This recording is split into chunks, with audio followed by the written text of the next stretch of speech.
Okay, welcome everyone to today's Google Webmaster Central Office Hours Hangouts. My name is John Mueller. I'm a Webmaster Trends Analyst here at Google in Switzerland. And a part of what we do is talk with webmasters and publishers, like the folks here in the Hangout, the people who have submitted lots of questions, those in the forums, those on Twitter, Google+, wherever. We've gotten a bunch of questions. This time, I tried to kind of group them together. But maybe, as always, for those of you who are new here in the Hangouts, who haven't been coming to these regularly, is there anything on your mind that you'd like to get answered right before we start? Hey, John. I just had a quick question regarding mobile usability and responsive design. And basically, how narrow do you have to have your responsive design work to? Because obviously, at some point, there's a practical limit. And some tools not related to Google's tools have told us that we're not responsive. And we know if we go like really, really, really narrow that things start to fall apart. So I just wanted to know how narrow do you need to actually work?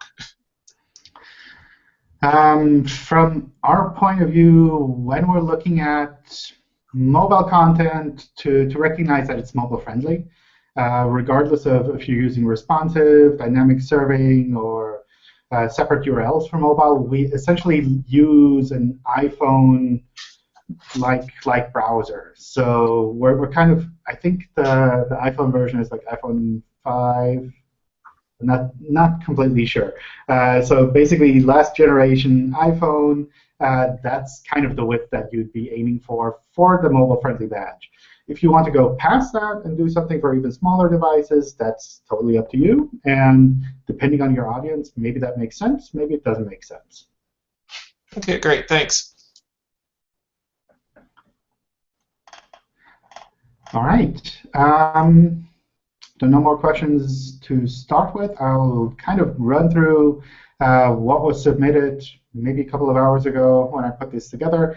I grouped it into, 4 main themes: internationalization, ranking factors. Who doesn't want ranking factors? Indexing and structured data.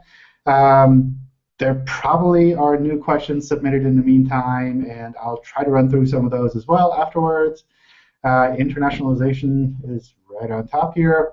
We're about to launch a site for Canada, both in English and French, since both are spoken there. Should I use subdomains or subdirectories, essentially? From her point of view, that's totally up to you. So for country targeting, for geo-targeting, it's really useful for us to have a clear grouping of those URLs. So that could be a subdomain on a gTLD, could be a ccTLD, separate one. It could be a subdirectory on a gTLD. All of those work for geo-targeting. For language targeting, you can use whatever URL structure you want. So you can use fancy parameters if you prefer. That's totally up to you. So for country targeting, we needed to have it clearly grouped. For language targeting, what you're talking about here for Canada, so English and French, it's totally up to you. You can group those. You can separate those however you want.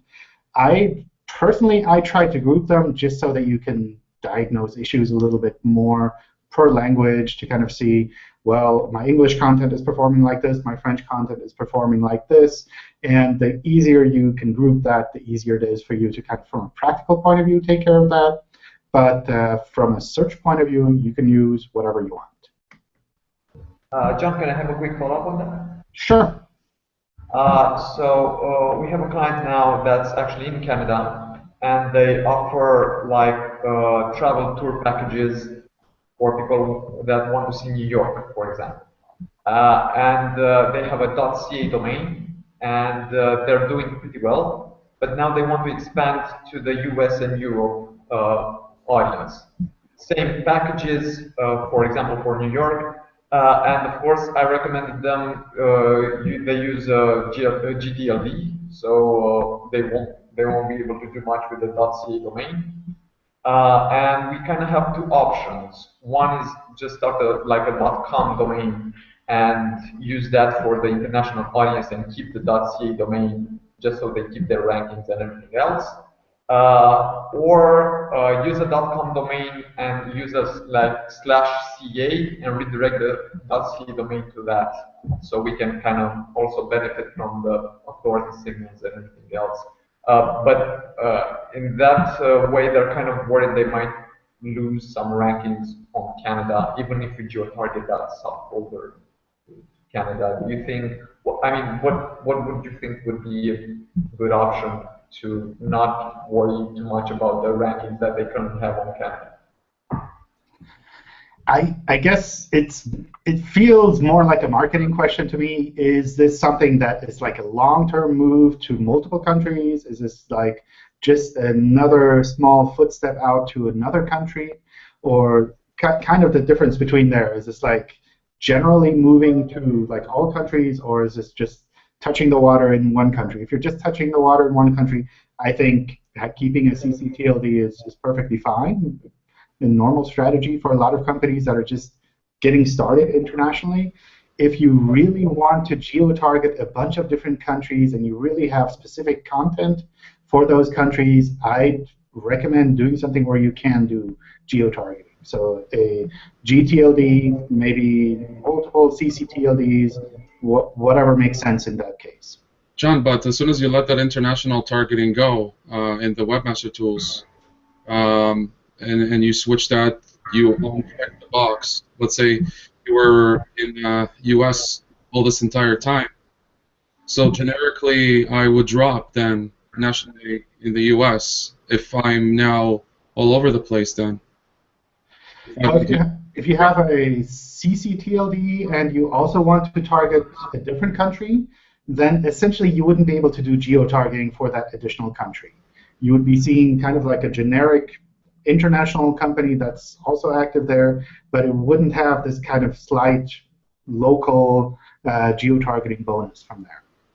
Yeah, in Canada they love the .ca, so.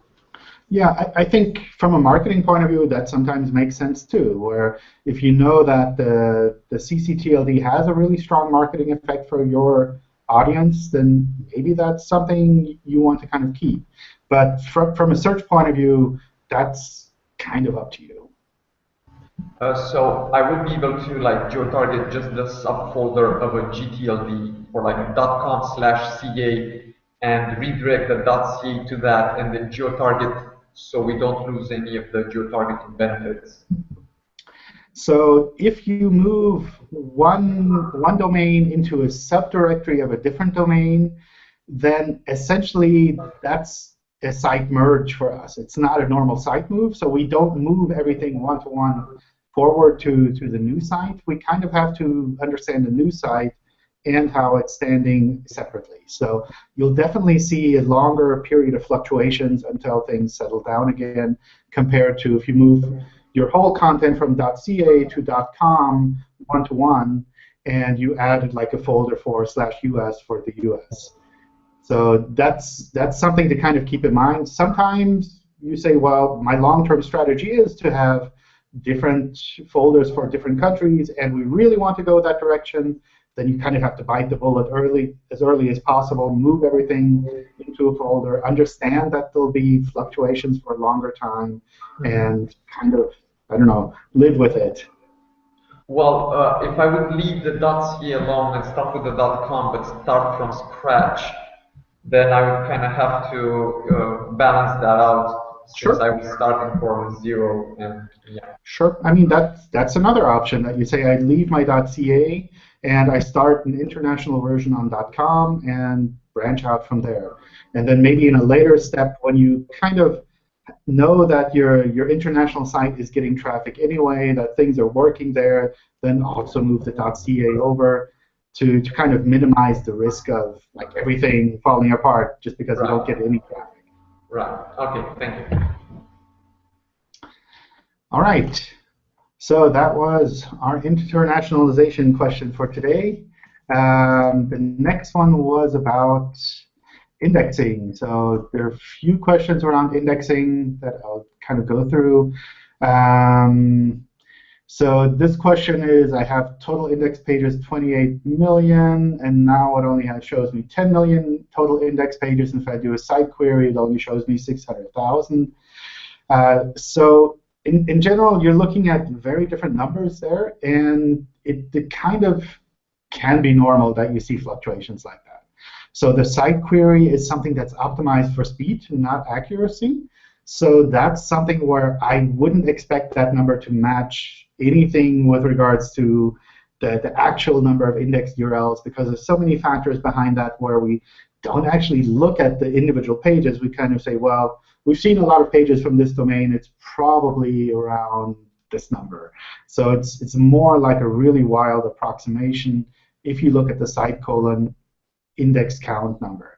The index status information in Search Console is more direct in that it kind of mirrors what we have in our index directly. But that doesn't mean that these are the URLs that you really care about. So there might be some duplicate content in there. There might be things that you don't really want to have indexed because they're roboted, or like almost duplicate content is probably a lot in there as well. The number I would personally look at with regards to indexing information is the sitemaps index count. So you submit a sitemaps file with all the URLs that you really care about, and look at the index count there, because that checks those specific URLs to see if they're indexed. So duplicate content is kind of ignored. It's not really, it doesn't really help you to know how much duplicate content you have on your site, because that's usually less relevant with regards to how it's actually indexed in search. But you do kind of care about a specific set of URLs, and you want to know how many of those are indexed. Let's see the next one here. We received a message that we have a high number of URLs for our website, which has 34 million people in it. So basically, this is a website that has a lot of content, a lot of pages, and we send out messages through Search Console to sites when we discover a high number of new URLs. And this question goes on, says I have them like mostly no indexed. What's up with that? So we send this message out when we discover that high number of new URLs on the site, before we actually even go in and crawl those URLs. So they might be blocked by robots text. They might have a no index on them. They might have a rel canonical set to an existing page. From our point of view, we just notice when we crawl your site, we find a whole ton of new URLs that we didn't know about. And that means we have to go through all of those new URLs as well individually to actually see which one of those we can actually index. So it's kind of a warning in the sense that you can probably optimize the crawling of your site by reducing the number of unique URLs that we discover like that. And if your site is still being crawled properly, you think the indexing is fine, you don't care about a high load on your server, then maybe you can just ignore this message. But in general, if you'd like to optimize the crawling of your site, then this is something I would actually look at and see where are these URLs coming from. Are these maybe session IDs in there that I can remove, or I can really significantly improve the crawlability of my site?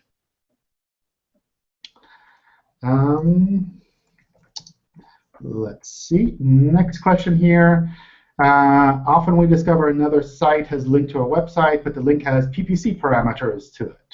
So essentially, it's a link to URL, but it's not really the right URL. Is this a problem? Does Google view this as a clean link? From our point of view, we'll try to crawl that link. And if we see something like a rel canonical, or if we recognize the content already exists, we'll fold that together with the main URL that you actually do have indexed. So it's not something I'd say you need to avoid, especially if you have rel canonical set up on these pages. Then we'll crawl it, we'll notice it has a canonical, and we'll move on. So it's nothing you really need to worry about there. All right, I think one question about structured data. So let me just see. We have a merged WordPress blog domain on our main site, Webmaster Tools. Search Console shows 223 items with structured data errors. And the developer set it up with a specific folder structure. Not sure where to fix the pages or the posts. So what I would do in a case like this is, first of all, try to understand how problematic is this for your site. If you're trying to get rich snippets, for example, for this content, or if you're trying to submit these pages as AMP pages, then structured data errors might be problematic. Otherwise, if you just have structured data on these pages and you don't really need it for any specific search feature, then probably it's not something you really urgently need to worry about. Once you've kind of figured out, is this critical or not critical, I'd probably go to the Webmaster forums and get advice from peers about how to actually clean that up. Maybe it's just a matter of tweaking the template that you have on your site.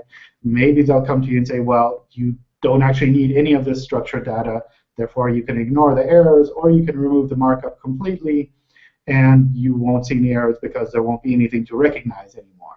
So that's something where first figure out how critical is it, and then get some help from peers who have gone through this process as well. OK, so now to the tricky topic of ranking factors.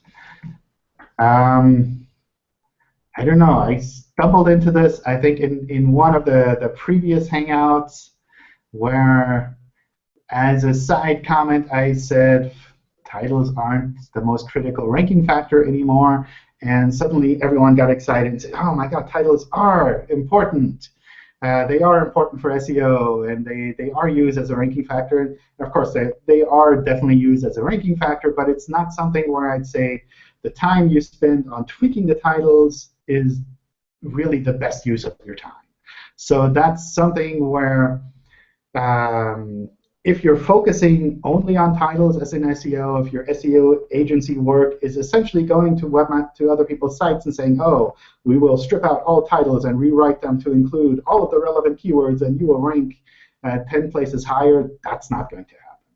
So kind of just as a background information, I'll run through most of these fairly quickly. Assuming I can find all the questions here. Is the number of reviews a ranking factor? With regards to web search, as far as I know, no. The number of reviews is not a ranking factor. It might be different with local, but with web search, that's not a ranking factor. On the other hand, if these reviews are on your pages, then that might be content that we can pick up, that we can show in search and use as a ranking factor there. Let's see. Keyword in the URL, is that a ranking factor? I believe that's a very small ranking factor, so it's not something I'd really try to force. And it's not something where I'd say it's even worth your effort to kind of restructure a site just so you can include keywords in a URL. Let's see. On a page that lists products, is it more beneficial to have the content at the bottom of the page or at the top of the page, like above the fold, below the fold? That's something from our point of view, within a normally sized web page, it doesn't matter. So look at what your users are doing, where they're able to pick up this content, where they're able to actually reuse that content. Wow, this is probably going to generate like a whole series of blog posts. I'll probably regret ever going through all of these questions. But since they're submitted, we might as well go through them briefly. Short URLs or long URLs. So what definitely plays a role here is when we have two URLs that have the same content, and we're trying to pick one to show in the search results, we'll pick the shorter one. So that's specifically around canonicalization. That doesn't mean it's a ranking factor, but it means if we have two URLs, one is really short and sweet, and the other one has this long parameter attached to it, and we know they show exactly the same content, we'll try to pick the shorter one. There are lots of exceptions there and different factors that come into play, but everything else being equal, if we have a shorter one and a really longer one, we'll try to pick the shorter one. And again, that doesn't mean it's a ranking factor. It's just if we have two of the same.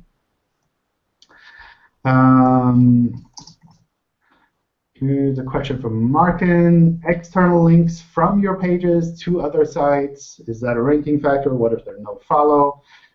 From our point of view, external links to other sites, so links from your site to other people's site, isn't specifically a ranking factor, but it can bring value to your content, and that in turn can be relevant for us in search.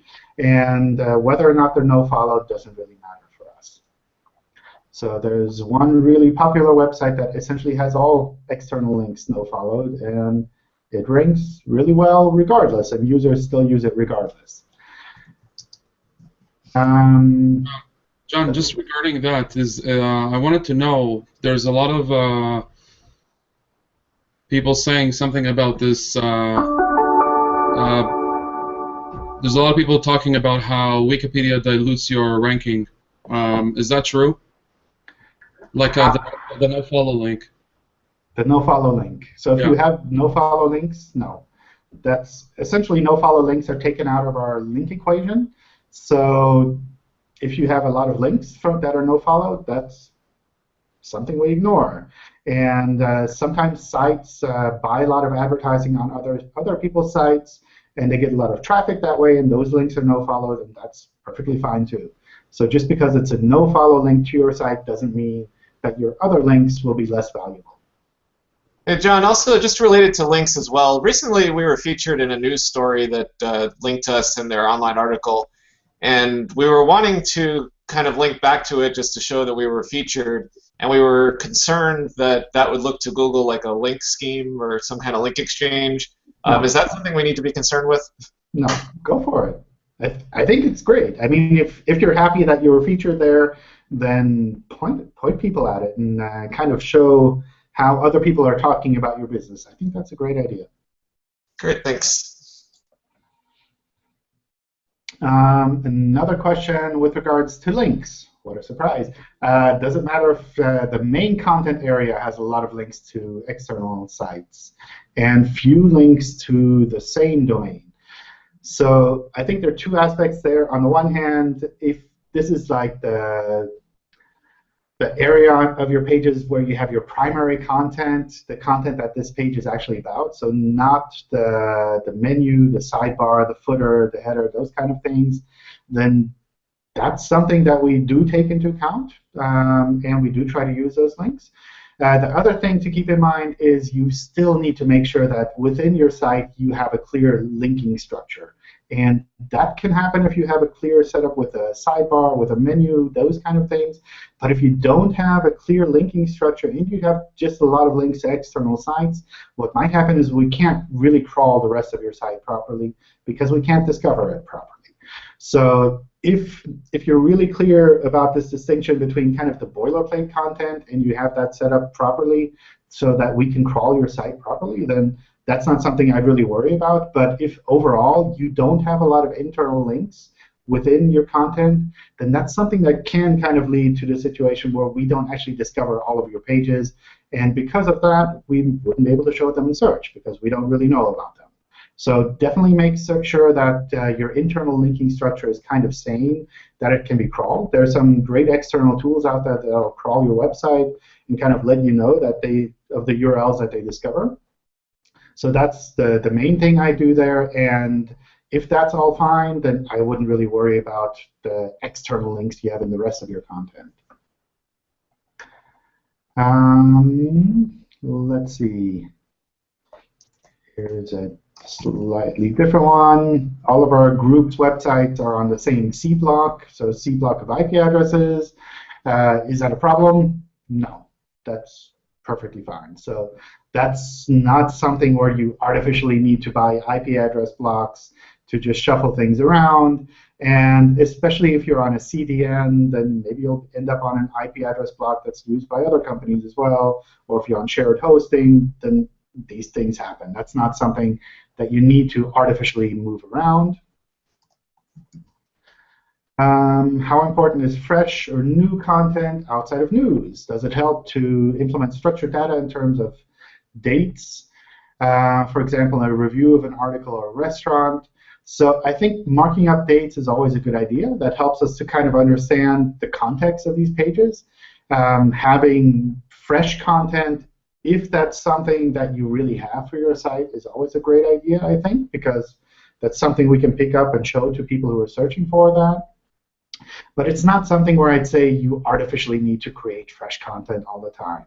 So some topics are just things that are kind of like evergreens in that they're always relevant to users, and they don't kind of need to have a date updated all the time, or a small tweak done, or a press release is like, oh, we changed our theme again, those kind of things. So I'd really look at the type of content that you have. Does it make sense to publish new information about that content? And if so, then go ahead and do that. It's not something I try to hold you back on. John, regarding that, for example, what's the best practice when you already have an article about a subject and there's an update or news happening about that subject? Should you create a new article, or can you just update the old article and kind of use that to show up for like newsy related queries?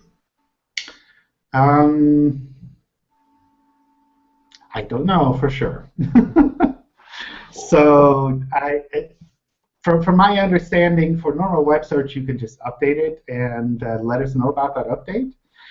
So send us a ping with a sitemap or whatever. If we recognize the content has changed, we can pick that up.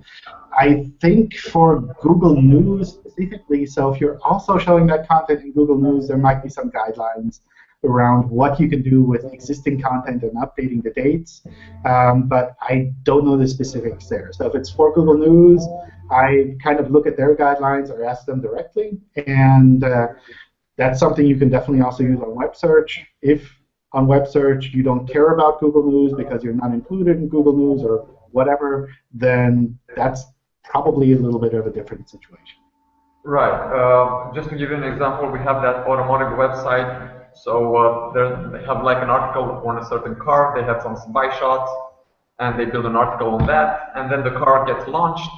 So they want to kind of keep the same URL and just update it with the launch information and pictures, things like that. And yes, it's on Google News. They're into Google News as well. I'll better ask Stacy about this. I'd ask Stacy, because if you need to do it in a specific format for Google News, that'll definitely work for web search. If you don't need to do anything special for Google News, then you're kind of a little bit more free to try things out. Okay, got it. John, can I ask a question about Googlebot? Googlebot, okay. So 187 times a day, Google visits your site, approximately, according to a company called Encapsula. And 4% of the bots are fake. What do you guys do to prevent fake bots coming to a site, or what do you guys are doing to prevent fake bots from coming to websites? We can't really prevent them. So fake bots are essentially people either setting their browser to use the Googlebot user agent, or running a script that uses the Googlebot user agent and tries to access a page. And from our point of view, we can't block that. It's not a copyrighted user agent or anything like that. So that's not something we can block. But what you can do on your side is, if you see that Googlebot user agent, you can do the reverse IP lookup. And some plugins do this automatically, where they'll, so we have this documented in our help center, where you look up the IP address that the request came from, and you can confirm that it's actually a Googlebot IP address. So if you see the Googlebot user agent and confirm that it's Googlebot IP address, then you know it's a real Googlebot. If you do the reverse lookup and see it's some random dial-up in some country you've never heard of, then probably that's someone just running a script that looks like Googlebot. And that's not something we can block. It's because it's kind of a part of the internet. People can set their user agent to whatever. Okay. Thanks. All right. Can I chart the quality of my site when 30 to 50% of my index pages are affiliate pages that contain affiliate links? So we've gone through this a few times before as well. Essentially, affiliate content isn't any magical content that would automatically be dropped from our side from the search results. it's content like everything else. So if you have fantastic content, if you have a great website, and some of the links in there are affiliate links, then fine. That's like a part of your website, and that's how you monetize your website. That's perfectly up to you.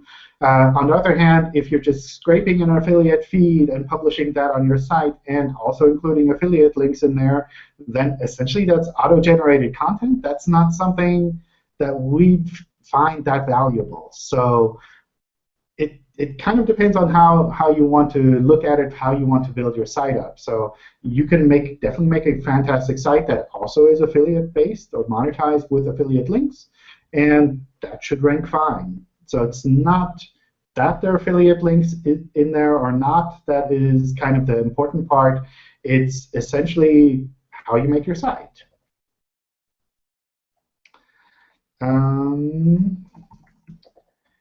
Let's see, some other questions here. Our blog uses a plugin that automatically generates suggested related posts at the end of all blog posts. Since Google doesn't like automatically generated content, should these be no-followed? No, from our point of view, that's fine. So essentially what you're creating there is an internal linking structure between articles that are related on your site. And if you can generate that automatically, that's kind of up to you. The important part for us with automatically generated content is that the primary content of these pages isn't automatically generated. That there's actually really something valuable on those pages that you're kind of linking across to that is important for us to index and show in the search results.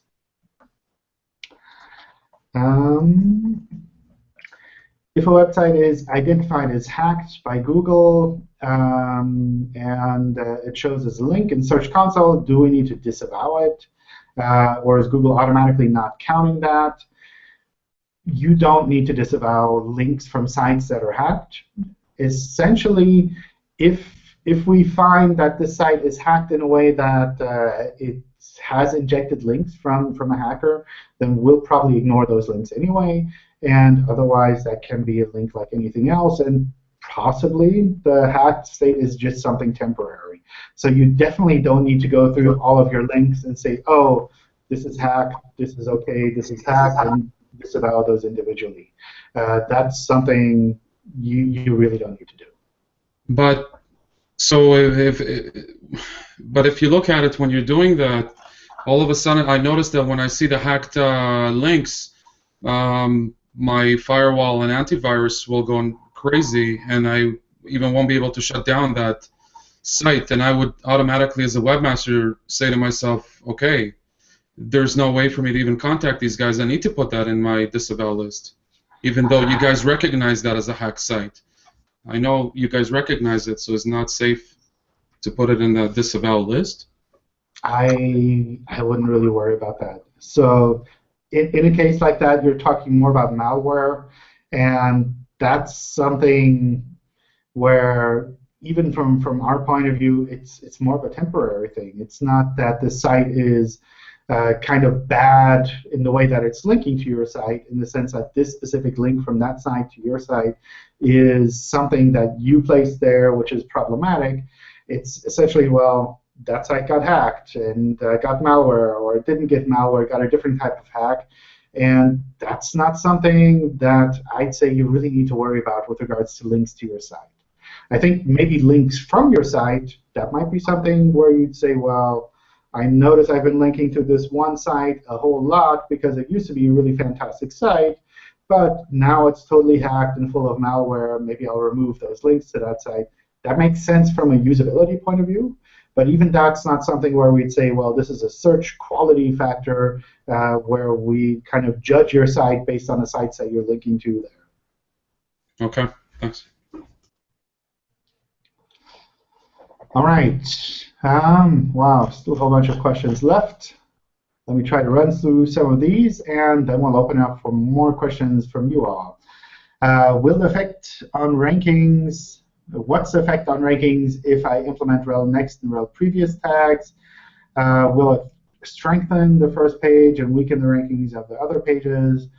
Yes, usually it would help us to focus more on the first page But the other effect is also that we understand that this is a series of individual URLs that actually belong together. So it makes it a little bit easier to say, well, someone is searching for something maybe on page 2 or page 3, but we think the whole series would be useful for this user, so we'll show the start of the series in the search results. So it kind of helps to bring more value to the beginning of the pages there. And in general, if you're seeing that people are really aiming for maybe the second half of the series that you have set up with rel next and rel previous, maybe it makes sense to kind of separate that out separately anyway. I want to ask about structured disavow backlink for a site because I get millions of links per day from many domains.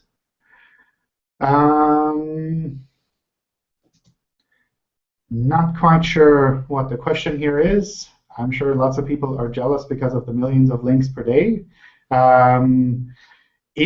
If you're talking about the structure of the disavow file, essentially that's up to you, how you want to structure that. So we recommend using domain bases so that you don't have to go through all of these URLs individually and can just say, well, this whole domain, all of the crazy links that I've been getting from there is something I really don't want to be associated with.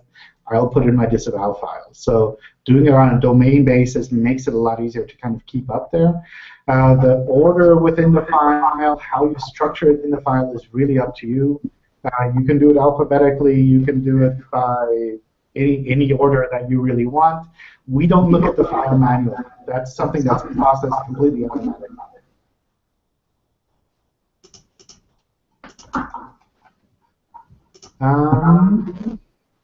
Let me just review for a second. Since Penguin looks for spammy external links, and most webmasters now know it will release, what's the risk of someone building spammy links to hurt a competitor? Is Google being too transparent on what Penguin does? You can't help everyone. Like some people say more transparency, others say less transparency. Terrible. From our point of view, we have a lot of practice with regards to handling kind of these spammy links that competitors build to each other's sites. And we do know that this is a practice, and we do take it into account in all of our algorithms, especially when we look at things like links. So that's not something where I really worry too much about that with regards to the future updates there. I know the people who are working on these algorithms, they're really well aware of this kind of situation, and we have a lot of data to show them on specifically what things to watch out for, what things to kind of keep in mind when it comes to these updates. I'm running a news portal website since 2010. If I want to delete all the old articles on my website, what's the best way? If you really want to delete these articles, you can just delete them and serve a 404 for them. From my point of view, I always find it a little bit of a shame when good content goes missing on the web. So I probably, if this is content that you think is kind of useful or was useful at the time, I probably just move that into an archive section of your website so that you still have that content there if that's really something valuable from back then. On the other hand, if you look at this and you say, oh, I was just writing about daily news and none of this is more important when it's older than a week, then maybe it makes sense to kind of prune that out and say, I'll just make a clean cut, and from now on I'll focus on more higher quality news, something like that. But with regards to how to remove the content, that's really up to you. Personally, I just make it 404, make a nice 404 page so that users know what happened and can kind of react to that. All right, let's open up for more questions from you all. What's still on your mind? Hey, John. Hi. So I have a question about app indexing for you, and some regards to working with a mobile site. So if we have better content, more complex content in the apps, because there's just not a way to display it currently on the mobile web, Is there a strategy for getting that indexed? Right now, we've looked at dynamically generating it every 24 hours and building a static version and then putting that on the mobile site so a user can find it. But it's really not the same because it's not interactive.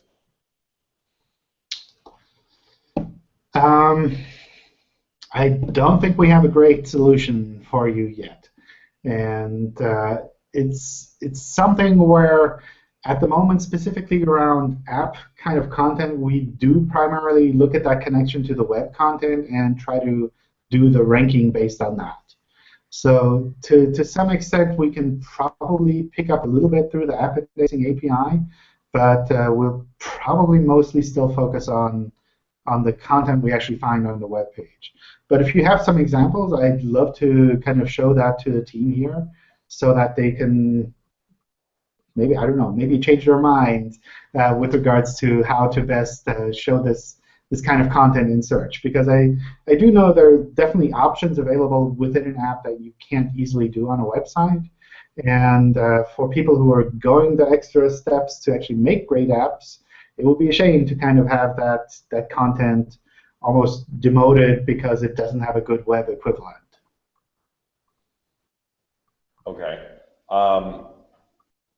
But would you suggest just ignoring building that? Because if we find that 60% of users who download the app, this is one of the most valuable things for them, but there's no web equivalent, so a web user doesn't know. Would you say just hold off and wait, or go ahead and try and build a semi-pseudo version of it for the web and hope you guys like it?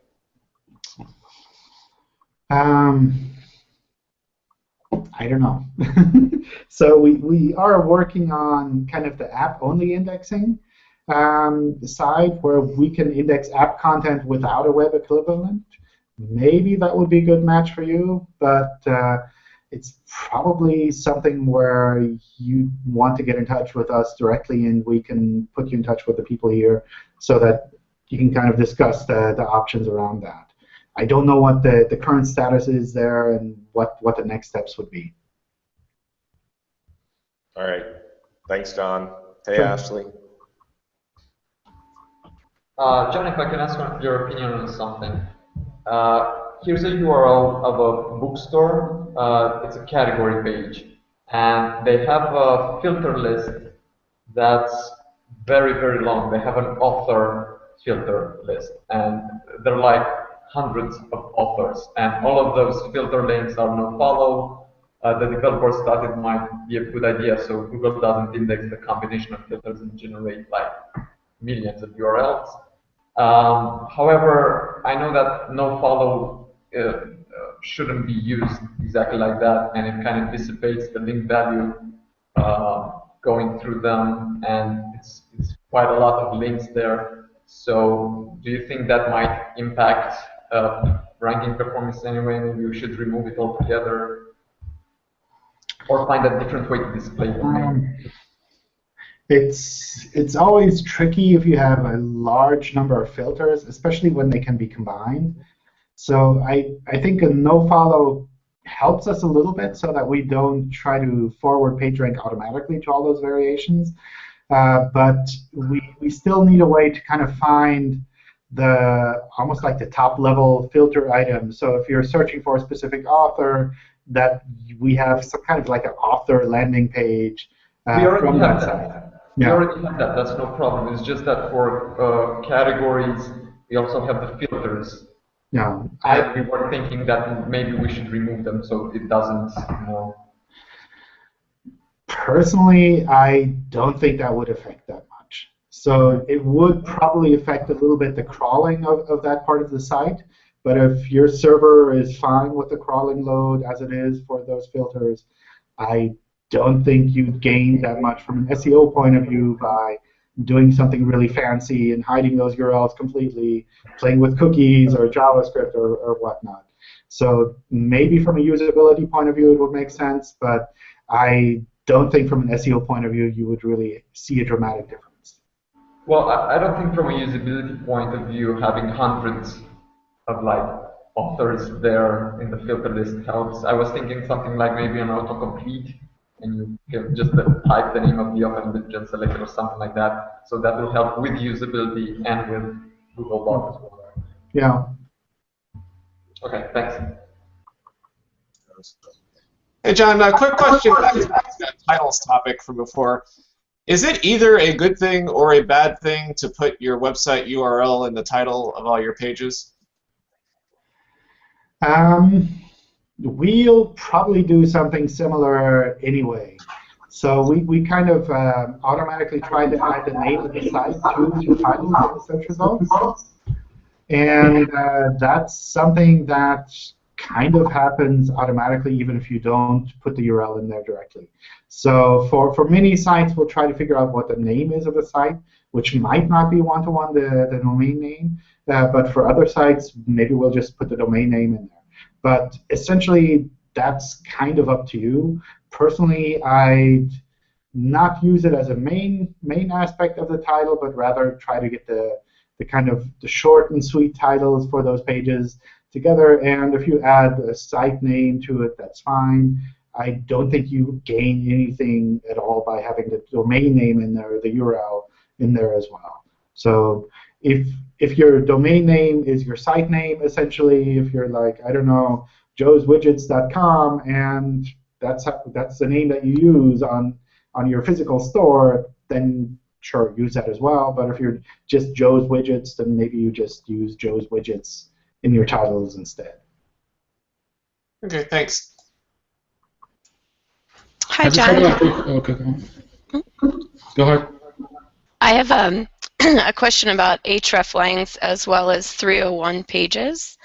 My question is, if you have two sites and the pages from site A are hreflang to site B, but on that second site you actually 301 the page to a different page on site B, what happens to what takes priority or happens to your hreflang from A to B if the pages on site B are 301? If that makes sense. Yeah. So we probably dropped those. You dropped the hreflang? Yeah, we probably wouldn't take that into account. So with the hreflang, the important part is the hreflang links need to be between the canonical pages. So if you 301 from one site to another, then that other page would probably be the canonical. So it would be within the same site. So site B is 301 to a separate. So A has the hreflang, but B has the 301 between it, the pages. Yeah. I think in a case like that, most of the time we'd probably pick the 301 target, so where you're redirecting to is a canonical, and that's the one that you'd want to use for the hreflang links. Okay, and my follow-up question, and the reason why we have the kind of mess is I'm currently playing the part of Rob Young today, and asking about experience days, and if there's any chance that we could get an update on our original site with the X, or if you've had any more feedback from your team. That was, I know, looking into that for us. We did look into that, I think, early in January. And I suspect we'll have some updates there, but we don't have anything at the moment. Okay, thank you.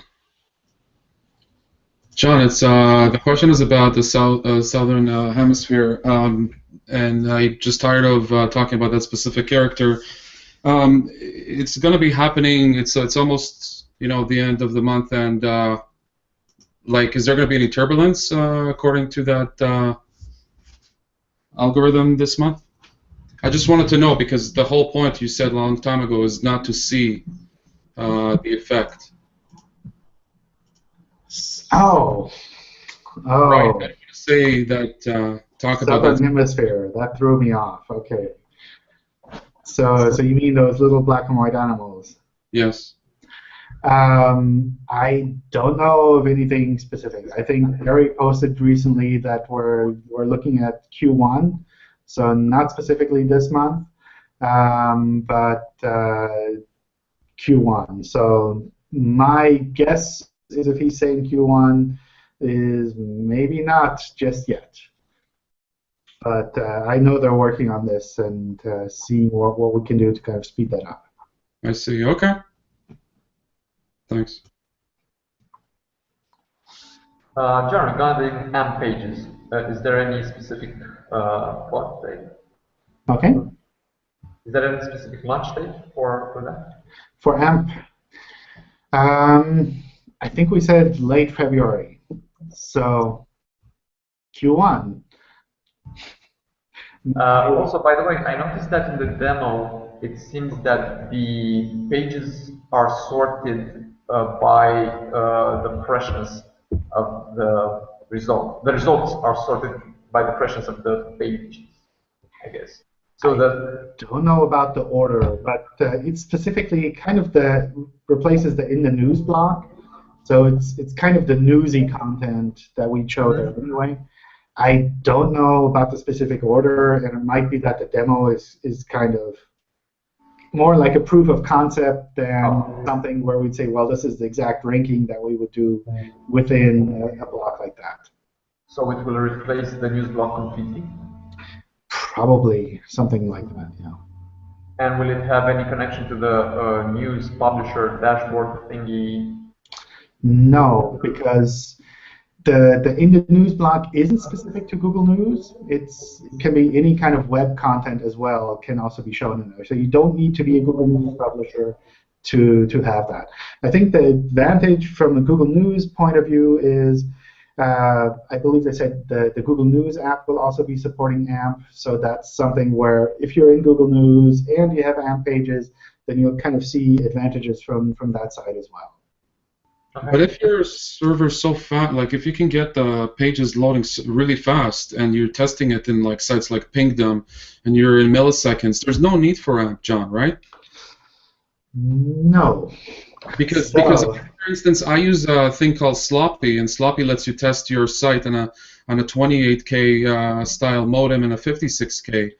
So, and then you can actually see the, really how fast it is. So if it's fine, then why do it, right? So the advantage around AMP is, on the one hand, speed, because that's kind of inherently built in. And of course, if you hand make your pages, you can probably make something a little bit faster.